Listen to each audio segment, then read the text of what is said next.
Allah mengistilahkan dirinya itu aamintum man fis sama. Apakah kamu iman man fis sama? Ayursila alaikum hasiban.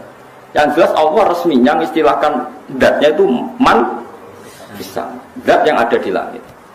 Istilah resminya aras juga di atas langit. Ar-Rahmanu alal arsis.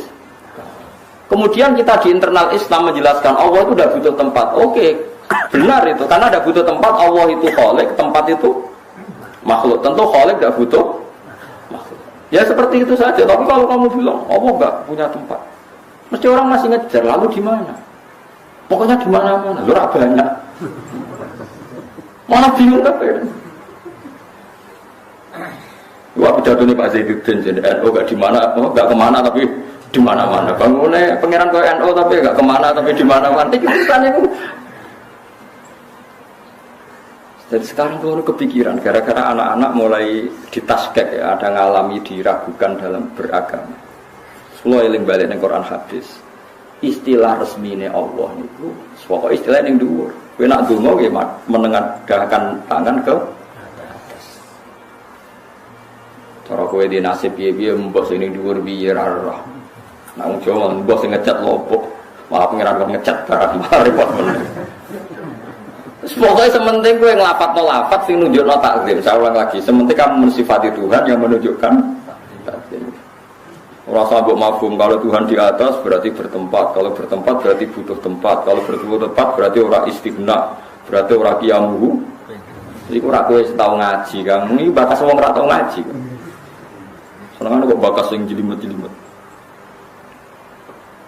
Mulane kula suwun, Allah nak nerangno dzate nggih sederhana. Aamintum man fis sama, aamintum man fis sama. Wa huwal ladzi fis samai ilahu wa fil ardi ilah. Kadang awan nerangno wa huwa fis samawati wa fil. Jadi Allah itu ya biasa saja. Aku yo ana. Anakku yo ning langit, aku yo ana ning bumi. Tapi aku iku sitok, kul wallahu ahad. Ya sudah seperti itu. Jadi kalau dicoba tenan waduh.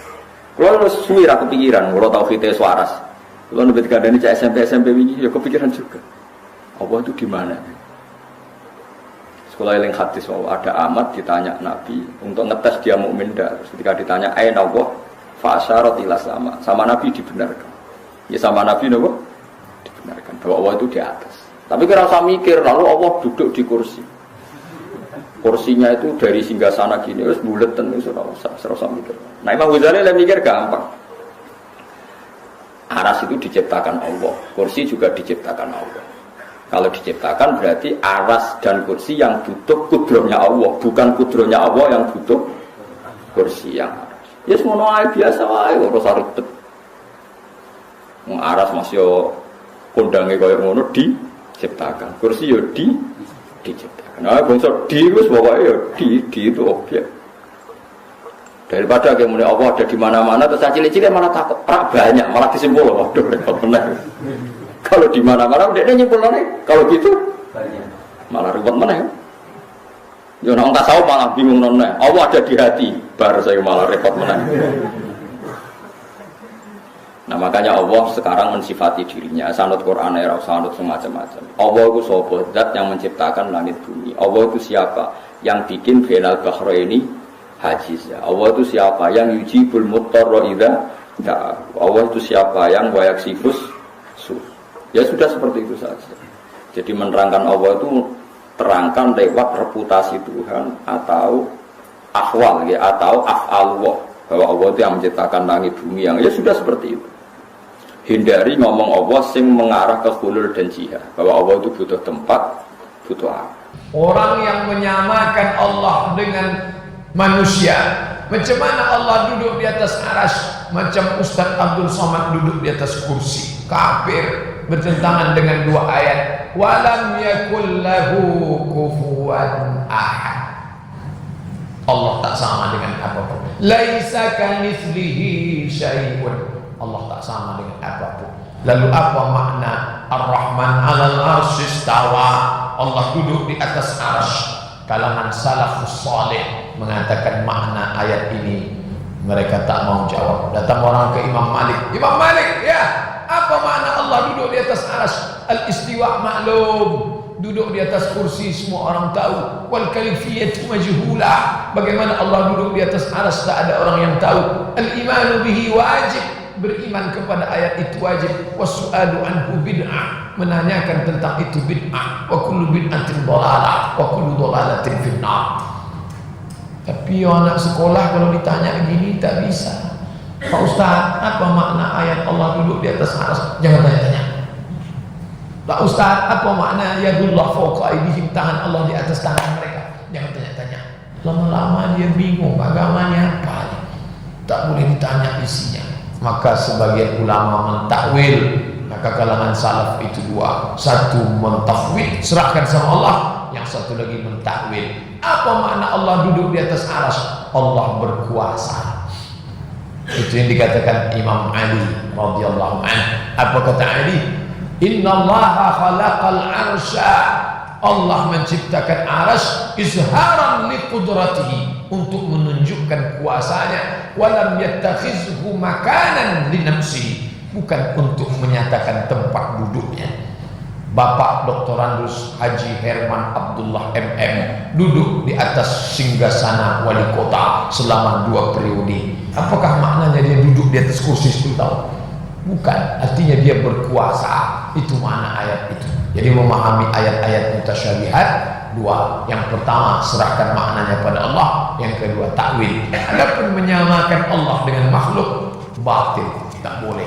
Kelompok mujassimah menyamakan Allah dengan makhluk, batal. Laisa kamitslihi syai'un wa huwa. Bimbingan Ustaz Adi, Allah khair insyaallah. Apakah logika saya sudah berjalan dengan benar jika di sepertiga malam Allah turun ke bumi, sementara bumi itu berotasi 1 kali 24 jam, sehingga waktu sepertiga malam tersebut selalu ada terus-menerus mengelilingi bumi? Apakah itu berarti Allah selalu ada di bumi 1 kali 24 jam? Teman-teman sekalian, tolong pahami ini ya. Allah Subhanahu wa taala itu tidak bersifat seperti makhluk. Tidak dibatasi oleh waktu, tidak dibatasi oleh tempat. Ketika Allah dibatasi oleh tempat, berarti Allah memiliki sifat seperti makhluk, mujassimah. Menempel pada makhluk itu nggak boleh. Nggak boleh ya. Makanya nanti ada ayat-ayat di Quran, ada ayat-ayat di Quran yang harus dipahami sesuai dengan ayatnya saja, ada yang harus dibantu untuk ditakwilkan atau ditafsirkan sesuai dengan konteks keadaan. Itu mafhum di kalangan ulama.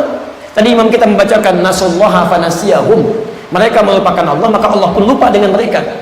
Kalau Anda katakan Allah lupa, itu bahaya itu. Apa Allah punya sifat lupa?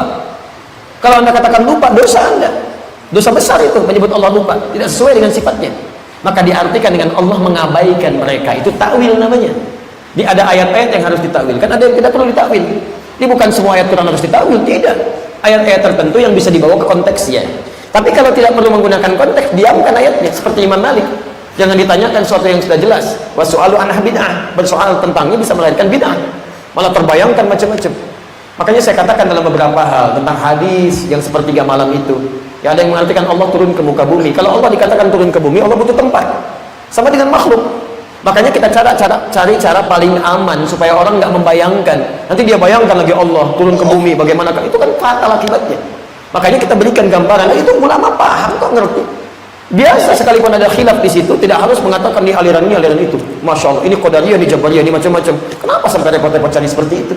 Dan orang-orang awam yang tadinya tidak memikirkan itu jadi banyak kepikiran.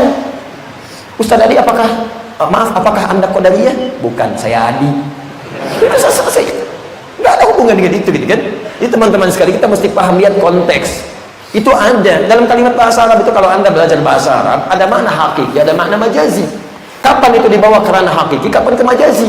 Makanya Anda belajar ilmunya dulu. Kalau baru sampai di nahwu, sampai di sorof, itu Anda baru dasar di situ, baru kaku, masih beku. Naikkan ke balaghah dengan 3 ilmunya. Ada ma'ani, ada bayan, ada badi'. Setelah selesai belajar arud dengan 16 ilmunya, disebut dengan bahr.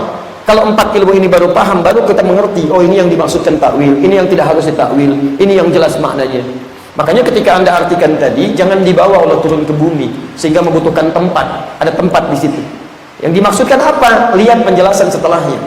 Lihat penjelasannya. Makanya di hadis ini disebutkan dengan kalimat nazala dengan habata. Habata itu turun menempat, nazala itu cuma turun tapi tidak menempat. Nah, habata itu tafsir daripada nazala. Artinya ada yang menempat tapi bukan Allah di situ. Apa yang dimaksudkan? Rahmatnya, maghfirahnya, jawaban dari doanya. Dan Allah menguasainya, tidak harus terbatas dengan bumi. Jadi kalau Anda katakan Allah berada di bumi, kalau buminya sudah nggak ada, Allah ada di mana? Berarti Allah butuh tempat di sini. Nah, jadi tidak harus setiap kalimat dibawa keturunan logika-logika yang belum tentu sama logika itu untuk memahami itu. Jadi ada yang disebut dengan ayat-ayat yang bisa ditangkap oleh logika, ada ayat-ayat yang harus ditangkap dengan iman, karena tidak sampai logika kita ke sana. Bukan gak masuk akal, akal kita belum bisa menjangkaunya, saking masuk akalnya, saking logiknya, saking masuk akalnya, kita nggak bisa tangkap tuh. Saya beri contoh, gini, di ilmu mantik nih. Ilmu mantik itu menyebutkan ada hukum sebab, ada akibat. Misal, Anda ini akibat. Sebabnya terjadi pernikahan antara laki-laki dan perempuan. Ayah dengan ibu menikah. Sebab pernikahan itu lahir Anda disebut akibatnya. Itu masuk akal. Tapi kalau Allah mau, logika ini bisa hilang dengan masalah iman. Kan anak itu bisa muncul kalau ada ayah, ada ibu, ada anak, gitu kan? Sebab ayah ibu, akibatnya ada anak. Allah ingin nggak usah ada ayah, cukup ibu saja, anak lahir. Secara logika nggak mungkin, tapi secara iman mungkin. Maryam binti Imran bisa mengandung, melahirkan tanpa disentuh laki-laki manapun. Wa Maryam ibnata Imran, Maryam anak perempuannya Imran. Langsung disebutkan kalimat anak perempuannya Imran untuk menunjukkan kesan bahwa tidak akan muncul Maryam yang lainnya lagi di masa yang akan datang. Hanya Maryam ini dan anaknya Imran. Jadi kalau ada yang ngaku-ngaku, saya juga Maryam bisa mengandung, melahirkan tanpa bapak, banyak. Tapi disentuh oleh laki-laki. Maryam yang itu tidak. Mengandung, melahirkan tanpa suami, tanpa disentuh oleh laki-laki manapun. Allah ingin terjadi, akal nggak bisa nangkap. Lebih dahsyat lagi, ada yang mengatakan kalau begitu ini Tuhan, ini beda dengan yang lainnya. Kalau yang lain dengan bapak, dengan ibu lahir anak. Kalau ini tidak, ini Tuhan anak ini. Karena nggak ada bapaknya, ada ibunya. Ada yang lebih hebat dibandingkan itu. Adam, nggak ada bapak, nggak ada ibu, ada. Kenapa nggak jadi Tuhan? Allah mau terjadi, dan itu gak bisa ditangkap oleh akal. Anda pikirin, semakin banyak pikirin, susah beramal ujung-ujungnya. Makanya kata para ulama mengambil riwayat tafakkaru fi khalqillah wala tafakkaru fi dzatil khaliq.